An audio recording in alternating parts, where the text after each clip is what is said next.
of money. Now today, what we are going to talk about is money.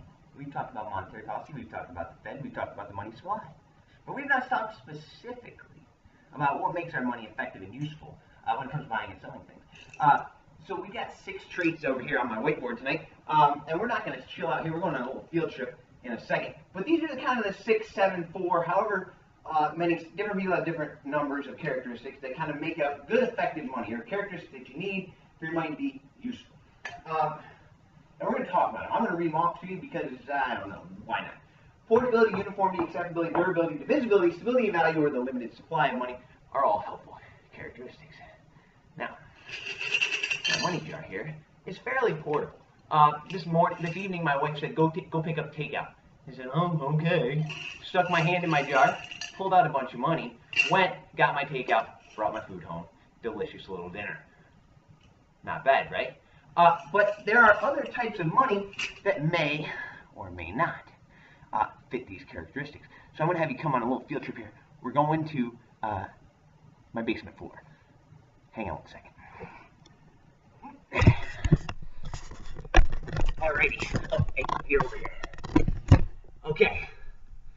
So, get those out of the way. Get down here.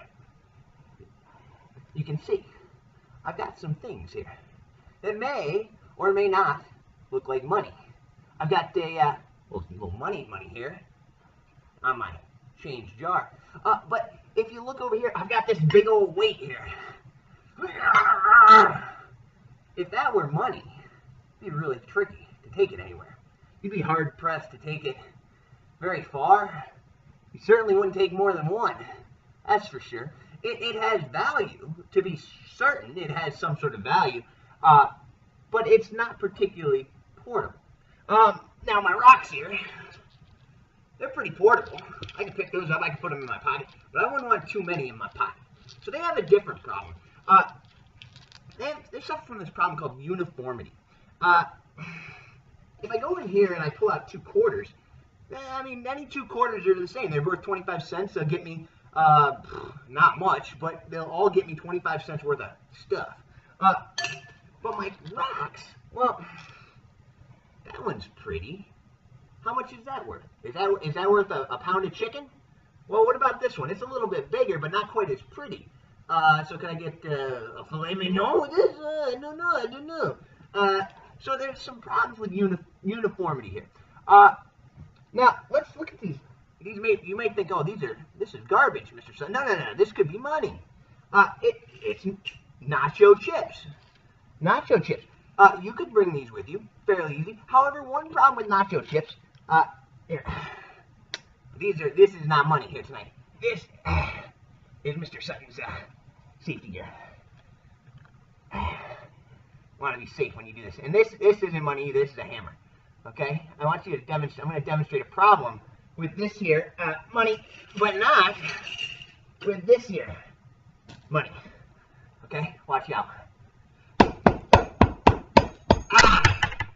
Oh, I think one caught me in the teeth. Ouch. Well, my nacho chips are not so much nacho chips anymore. They're not very good money because, well, they're not durable. But my change, you'll notice, still as solid as ever, useful as ever. Here, I'll even take a couple more whacks at it. Still good to go. And the same could be true with my rocks. And, this vase here, well, this is my wife's vase. You could use it for money. I mean, it's very valuable. Yeah! You thought I was going to hit it. No way. Not a chance. Not a chance. But you know what would happen. It wouldn't be very durable. Now, let's talk about some other stuff. You know what this is? This is a gift card to the Men's Warehouse. You wonder where those sweet ties and shirts come from? Not here mainly, but some of them. And these are probably academically inappropriate, but these are beer chips.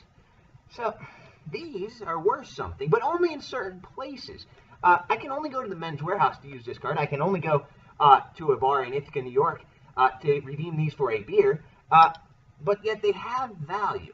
So they have problems with acceptability here because I can't go to any bar and get a beer, and I can't go to any men's store and get a beer, or a shirt or a tie. I can't go to Nordstrom's with this. So there's problems with acceptability here that may be an issue. Now,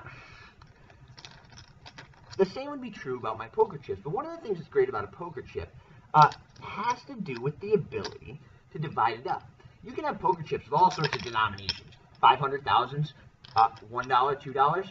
You can have all sorts of denominations. But if you look at your rocks, you can't divide these up very easily. I mean, what are you going to do? Well, that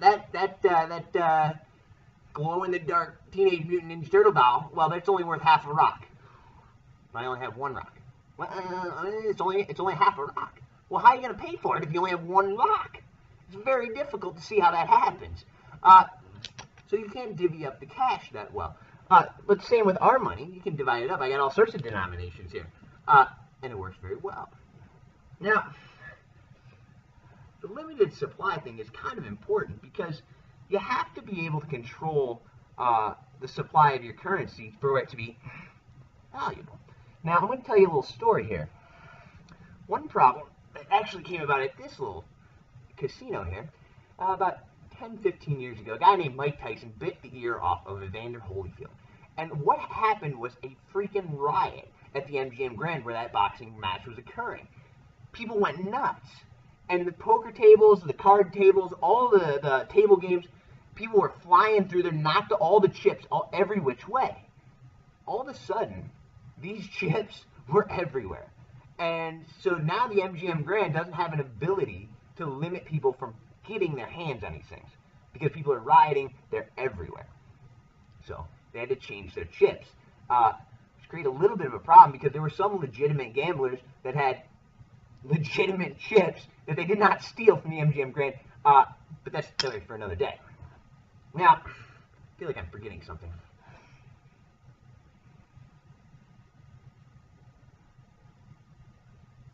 Actually, I think I'm pretty good. If you have any questions, let me know. I'm going to put the 6 traits back up here. Look at that. If you have any questions, let me know.